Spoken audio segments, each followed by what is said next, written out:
is. What the hell is wrong with you? What the hell is wrong with you? Hey, good evening, everybody. Welcome to another Ryno's Rants. See, we got Doc, we got Dave, we got Dan. Good evening, guys. Glad y'all can make it. We're getting finally close to the end of the summer swoon, so to speak, of lack of anything really live game and season type related stuff. But before that, we got one more week of stuff to go through, I guess. School for Life, good evening. Rumors, credible sources, however you want to put it, came out last week that we thought the Dalvin Cook situation was completely overdone with, so on and so forth. But apparently there is still the door is open a crack yet, so to speak, I guess we could say. Reports surfaced again, like I said, end of last week, that the Vikings actually have an offer on the table for Dalvin Cook if he would like to return. From what I've been told, it was a 1 year, $7 million deal. Various sources have reported this. Boomer Esiason was talking about this over the weekend, and he his sources are confirming the report as well. But he also said that he does not think that Dalvin Cook wants to return to Minnesota. I can understand that, being forced to take a massive pay cut and then cutting him and then bringing him back again. It's got to bruise the ego a little bit, I would think. But, it's, I guess, never say never on it until Cook officially signs with somebody else. A lot more rumors as to where Dalvin Cook may end up popping up in the last day or so as well.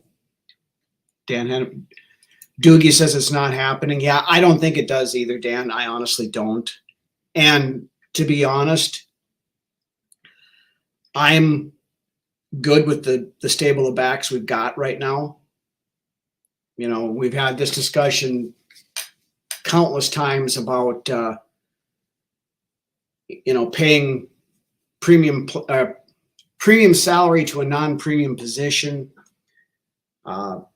We'll talk about some of the other running back situations going on here in just a minute, but couple of landing spots that have been brought about this week. Daniel Jeremiah on his Moving the Sticks podcast said it would not surprise him one bit to see Dalvin Cook end up with the Washington Commanders, especially with them, turning the reins over to Sam Howell at quarterback this year, giving him a security blanket like Dalvin Cook in the in the backfield would be a major boost for them. And of course they got Terry McLaurin at wide receiver and whatnot, but no, I'm picking him out to bruise Cook's ego as well. Yeah, that's true. School for Life. It's, I think there's a lot of hurt feelings in the running back community at this point in time. All these guys are out there expecting to get the big paydays, and they're not seeing it. Couple other spots, I guess. Adam Schefter also speculated that the Patriots might go after Dalvin Cook now that they lost out on the DeAndre Hopkins sweepstakes, which there again would make sense as well, to give Mac Jones another security blanket as well, kind of that same thing as Sam Howell. Today's game, Adrian Peterson would have to scramble to pick up that big bag. I don't know that he even gets that big anymore, Doc. It's, the last 3 years, the landscape has completely changed as far as, what running backs are making. Dalvin Cook of course, was set to make $14 million here. Fully expected he was going to go out someplace and make at least 10 to 12. That's obviously not happening. One of the big things that is kind of resetting the market here in the last couple of days, and probably not making some of these guys too happy, was Joe Mixon in Cincinnati took a $4.39 million pay cut this year and a $4.67 million pay cut for next year to stay in Cincinnati. They were at the point where they were considering releasing him because he was carrying a $10 million cap hit for this year. With his pay cut that he took, it lowers his 2023 base salary to $5.51 million, but he can make an extra $2 million per year in incentives, which puts him right at that $7 million a year. Same things with the Vikings allegedly have offered Dalvin Cook. Then, of course, today, Monday, was the deadline for teams and players to work out long-term or extensions on the franchise tag. And to no huge surprise, the two running backs that were dealing with it, Saquon Barkley in New York and Josh Jacobs in Las Vegas, neither one of them came to an agreement with their teams. Marcus Pollard Tony Pollard, in Dallas did not get a long-term extension either. Now, Pollard did sign his franchise tag, so he will play under that this year. Franchise number for running backs, I believe, is $10.1 million for this year. Saquon Barkley, the rumors are he was looking for that $14 million-ish a year range, kind of what Dalvin Cook was getting. Now the Giants, of course, paying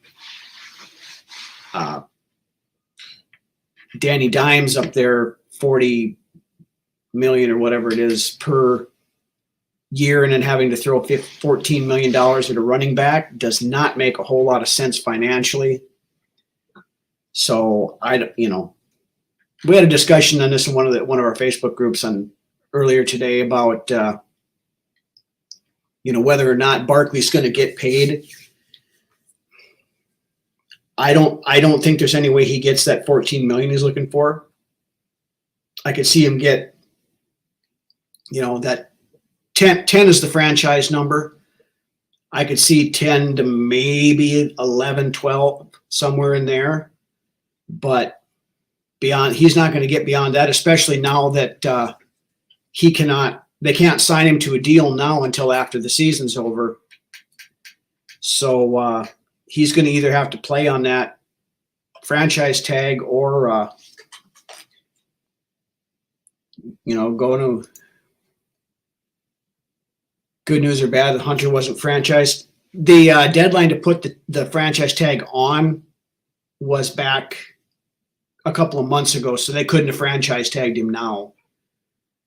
And that franchise tag for a edge rusher also is in that $25 million or something like that, I think it is. So the only Danielle Hunter's, well, he was still under contract also, so we couldn't have franchise tagged him even if it was a possibility. But no news on the Danielle Hunter front yet. We'll see if he shows up for training camp or not. Rumors are that he won't, but Doc, Davy Chains, good evening. Forget who's the highest paid and what's he getting. It's Derrick Henry is the highest paid running back. Or is it Henry or McCaffrey? McCaffrey's getting close to $16 million, I think. Somebody correct me if I'm wrong. I think Derrick Henry's in that 15 range, somewhere around there. So it's those two, with McCaffrey, you can maybe justify paying him that provided he stays healthy, because he does so much more, as a wide receiver and as a gadget player and all that other stuff. Yeah, as far as Josh Jacobs goes with the Raiders, he also did not sign his deal today. Now, he has stated that he will skip the at least the starter training camp. Barkley has also stated that he's not going to report to camp, without this, since he didn't get that the deal done. So it'll remain to be seen how long they'll have to play on it, because if they don't, I believe their years of service does not toll, so they would have to come back next year again. Now, for both Barkley and Jacobs, their teams could, at least in theory, pull the franchise tag away, being they didn't sign it, which in that, if they did that, I believe those guys would instantly become unrestricted free agents, allowing them to sign with anybody. Yeah, that was the deal, Davey. But they have to; those two have to sign their franchise tag to come play. Right now, it's sitting there, but they have not signed it. Pollard did sign his. He will report and play on it this year, and then most likely become a free agent next year. With Barkley and Jacobs, like I said, they're going to have to report at some point in time. They're not going to sit out the year. I don't see that happening, because as we saw with Le'Veon Bell, when he used that to try to leverage himself, it didn't work out well for him.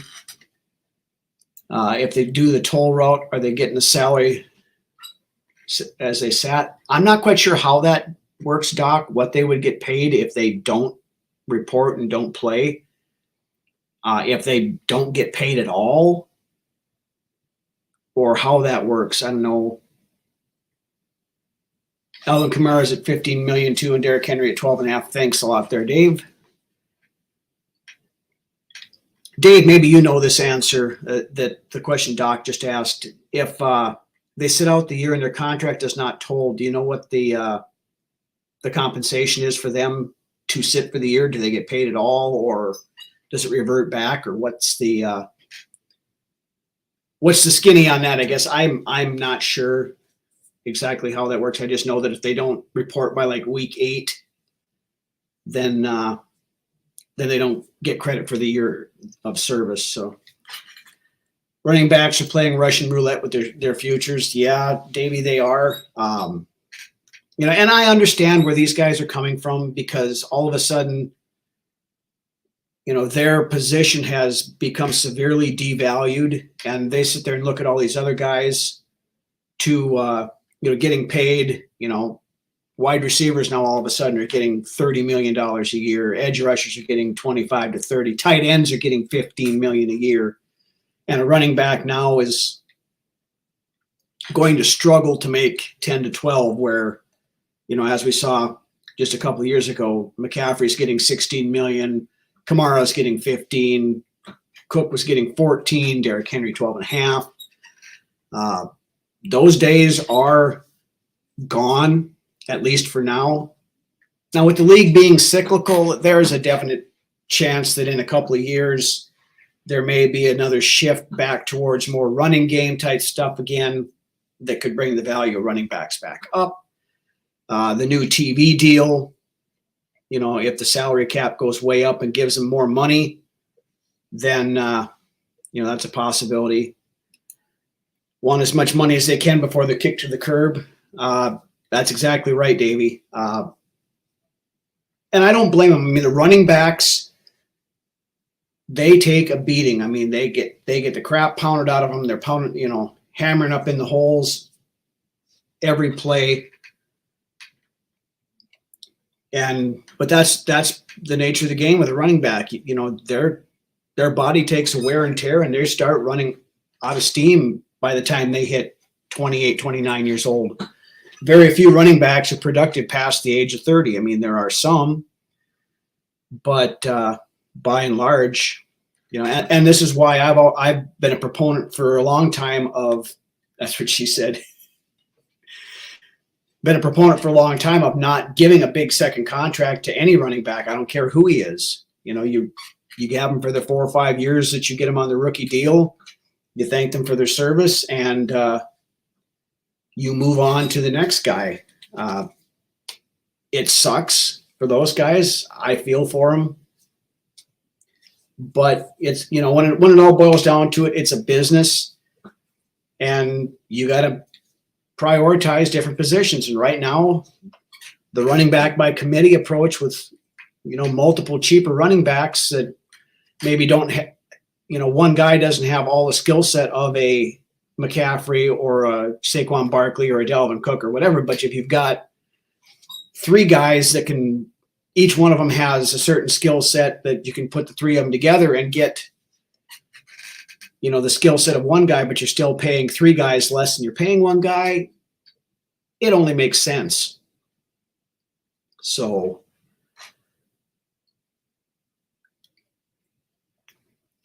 it's unfortunate for the running backs, but that's just the name of the game anymore. Beyond that, nothing really new as far as in the contract news for the Vikings. No extensions yet for TJ Hawkinson. Nothing on the Danielle Hunter front. Nothing on the Justin Jefferson front. Speaking of Justin Jefferson, he got a little love today. For those of you who are video gamers, the rankings for Madden 24 came out today, and Justin Jefferson was officially given the highest ranking possible in Madden at a 99. So, it's a video game, but there's a certain amount of prestige and, pat yourself on the backness, I guess, for what they are scored. We've typically seen a lot of guys be undervalued. Harrison Smith was actually still in the night. He was at a 90 also for safeties, which is, at his point, still being figured in as a top 10 safety. I mean, that's good for him. Doc, but those numbers are going to be about 2 million less next year. I don't know if they're going to be any less, but I would say they're not going to go up. Your franchise tag next year is probably going to be about the same. A lot of the players game, yep, they do, and it's bragging rights, just like anything else. These guys are uber competitive, whether they're actually physically playing the game, whether they're sitting on their couch at home playing Madden against, their buddies or somebody from a friend of theirs from another team that they're playing against. Yeah, it's bragging rights. It's haha, I'm a 99, you're only a 94, blah, blah, blah, blah, blah kind of thing. I used to play Madden quite a bit, but I haven't been a fan of what they've done with the game the last few years, so I haven't bought the latest versions for the last 2 or 3 years now. But plus I'm getting older too. Video games don't quite have the allure to me that they used to. But to each their own. It's a big business. A lot of people do it. And the Madden franchise is one of the most popular. Probably the most popular sports game out there, or one of them, if not one of the more popular video game franchises, period. So, just like everything else with the NFL, it's a multi-billion-dollar business, and everybody wants a part of it. So, used to play the '69 Vikings on Madden back in the '90s.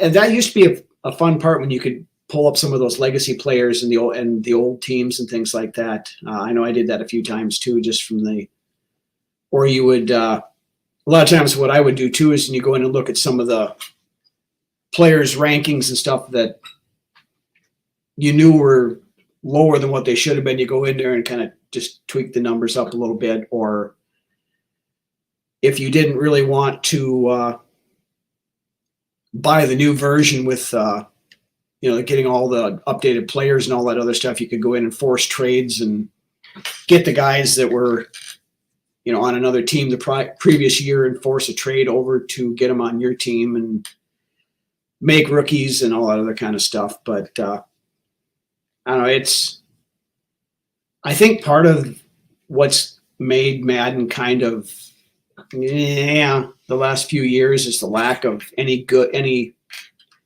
real competition. It's just like everything else we've talked about. Competition always makes everything better. But when Madden is the only game in town, there's no EA Sports has the contract to make the for the NFL type stuff. So there is no officially licensed NFL product that can compete with it. So you either play that or you don't play it. But Jim Brown was a terror once, ran for 350 yards. I think I did that with Adrian Peterson once too. I was playing on rookie mode or whatever, and I forget who I was playing against, but I'm pretty sure I broke off like 4 plays of 70 yards or more with him, just running the same play over and over, run him off a left tackle, and he'd bust through the hole and score a touchdown every time I ran that play. So, I mean, some of that, of course, isn't exactly realistic, but it's fun nonetheless. So, and that's what video games are for. They're to have fun, and it's a way to pass the time. And like I said, it's not just for young kids, but like I said, I've kind of grown away from the video games and stuff a little bit as I get older. But I got other things that keep me busy, like the podcasts and things like that too. So it's all about priorities, I guess, when you come to that point. But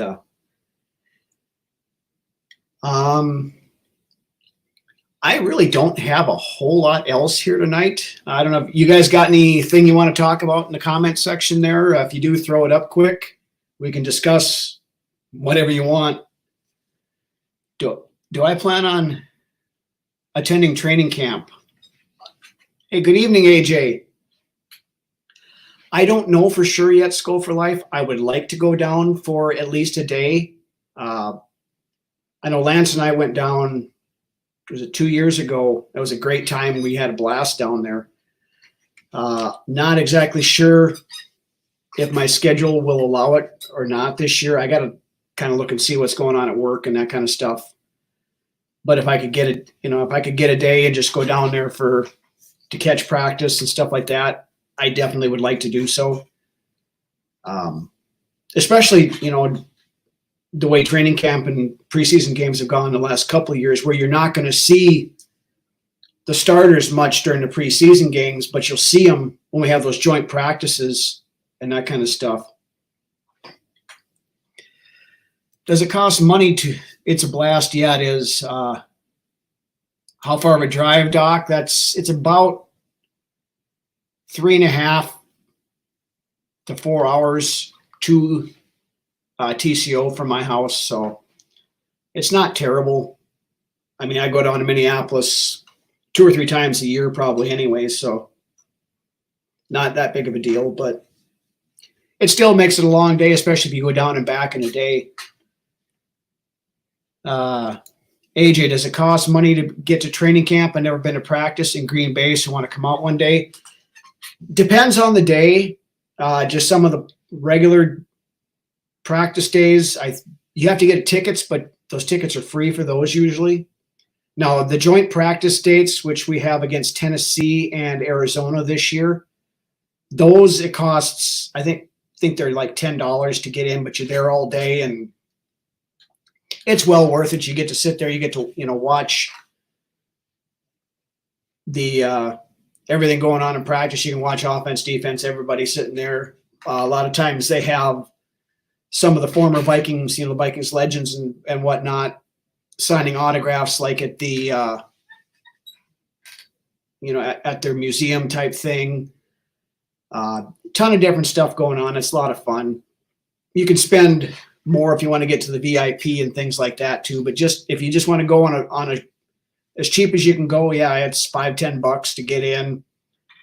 You can, they got their food vendors and stuff there, so you can eat there. You can do everything else. You don't have to leave until practice is over.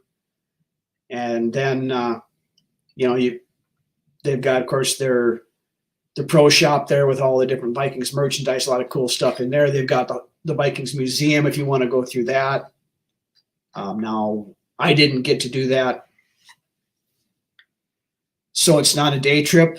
I've done it in a day quite a few times. I mean, it's a long day. Like I said, practice usually starts. Usually, what's open to the public is like right after lunch. So if I leave like at 6 a.m, something like that, I'm down there by 10 o'clock.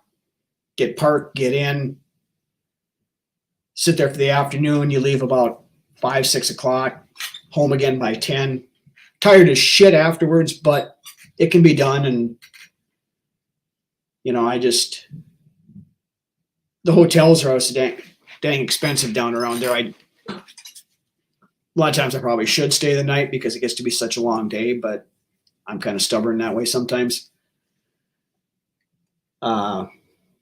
Davey has a question here. Would you give Hall a chance to succeed, Kirk, given we have the best quarterback coach instead of drafting a high-round quarterback? I'm not ready to go to that point yet. I want to see what Jaren Hall can do in preseason this year. Because he's going to get considerable playing time during those 3 preseason games because Kirk's not going to play much, maybe a series or two. He may not even play at all. I'm not sure. I think he probably gets a handful of series between the 3 games.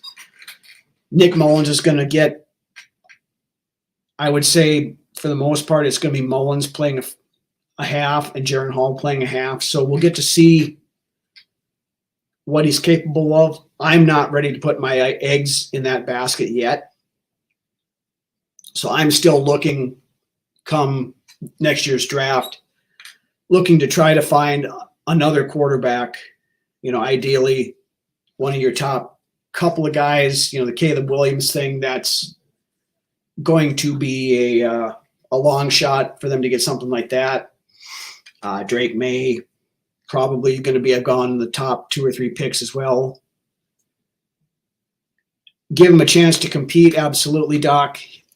My thought on that situation, if Kirk's not coming back next year, you still draft a quarterback in the first round. If your guy is there, whether it's a Caleb Williams or Drake May, a Quinn Ewers, Bo Nix, whoever you determine it might be.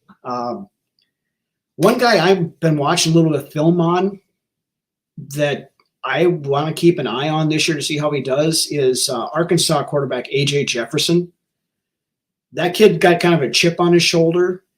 He's athletic as hell, and I've been watching a little tape on him. Okay, Dave, you got the answer to the tag question. What you got for us there, Dave?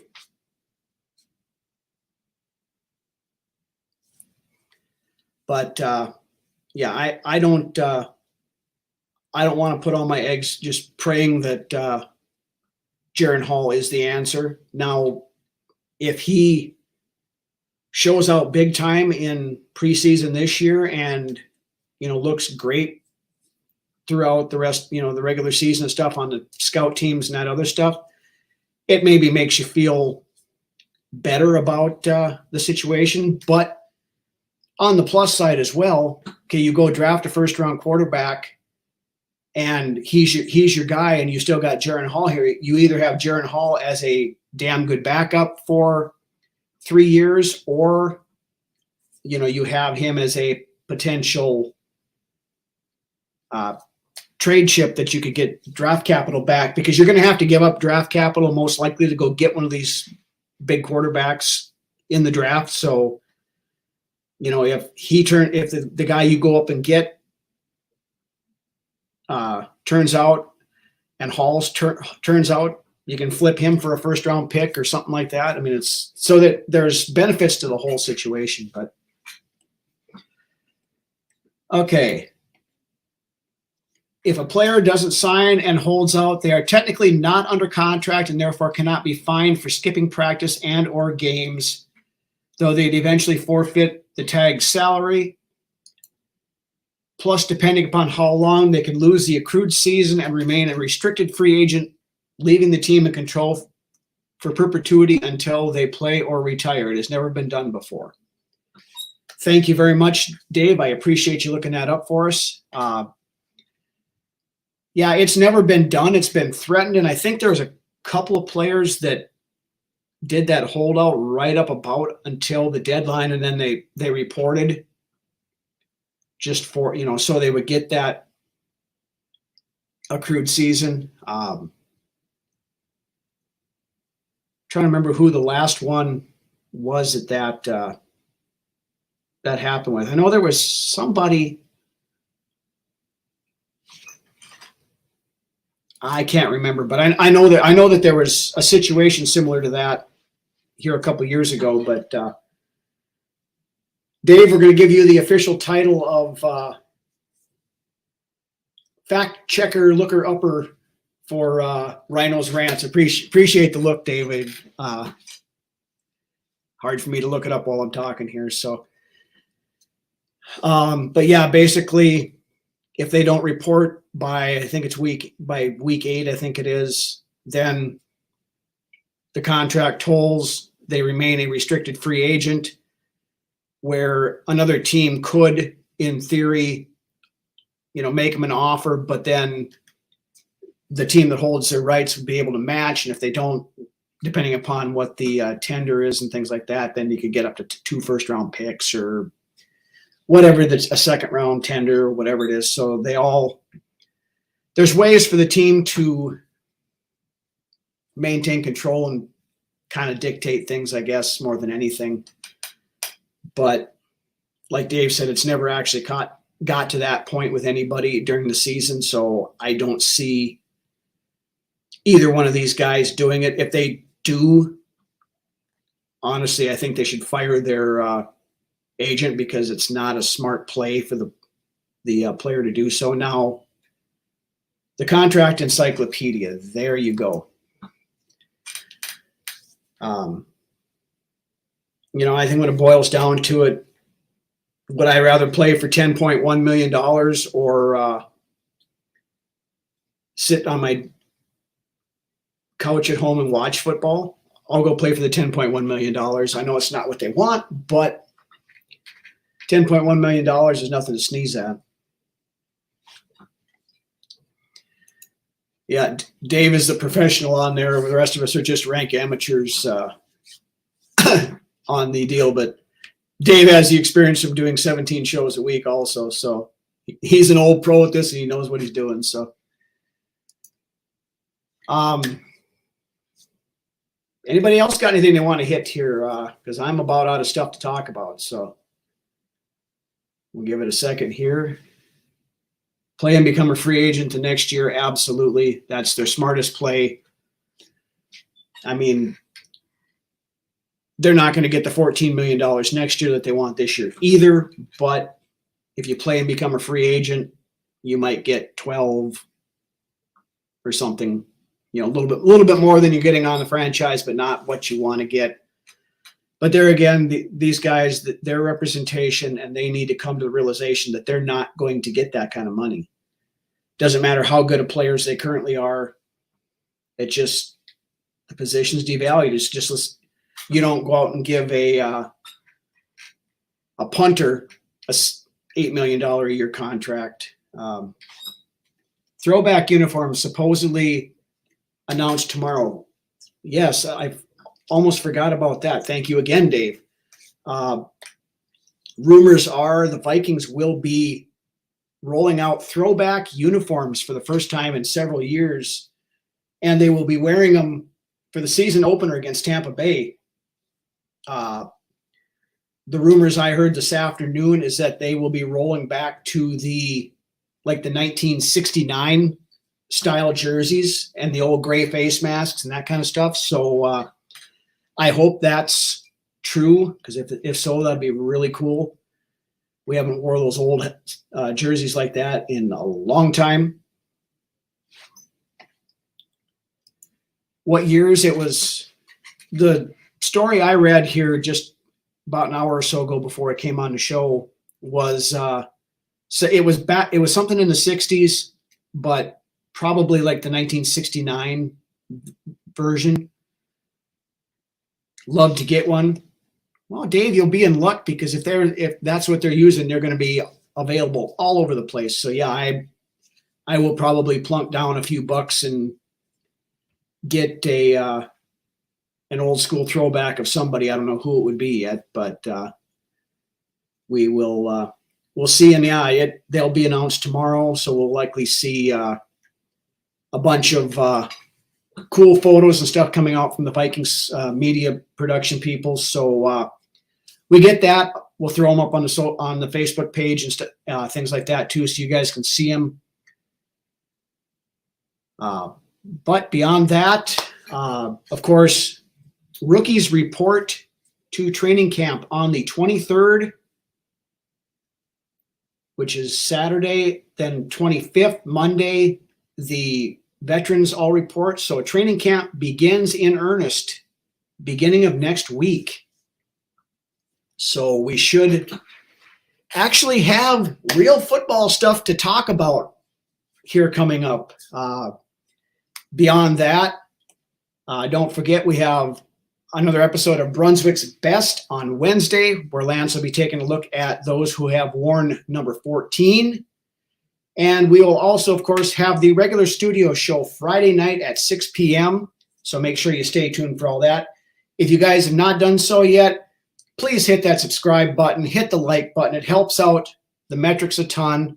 Let you know whenever we put out new content. Shout out to Dave for helping out tonight, looking up some information for us. Go check out their stuff over at Vikings First and Skol. Give those guys a like and subscribe as well. Justin, Purple and Gold for Days. Drew and Ted over at the Vikings Report with Drew and Ted. Make sure you follow all those guys, because we're all in this because we love the team.